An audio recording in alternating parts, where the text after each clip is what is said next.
Hepinize merhaba arkadaşlar. Bugün sizlerle de slime tanıtacağım. Şimdi slime böyle.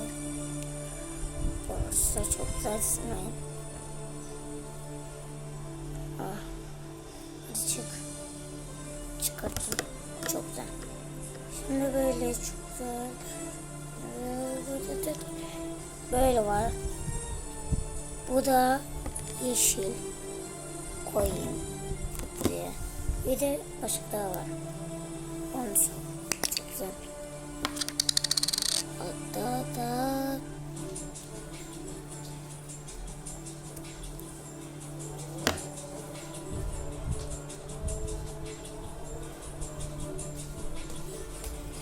evet. Şimdi böyle hatta böyle de bu da var.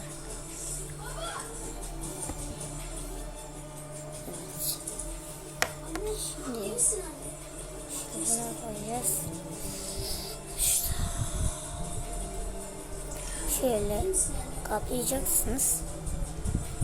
Merhaba arkadaşlar. Bugün sizinle beraber çok iyi şeyler yapacağız. Arkadaşlar bugün Evet.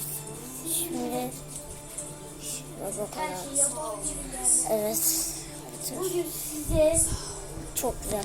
bu böyle videoya başlamadan önce herkese iyi bayramlar diliyorum. Arkadaşlar bakın. Bu patatesli kolyeyi, Çok patatesli kolyeyi çekiliş yapacağım. İsteyenler alabilir, istemeyenler Bu böyle var.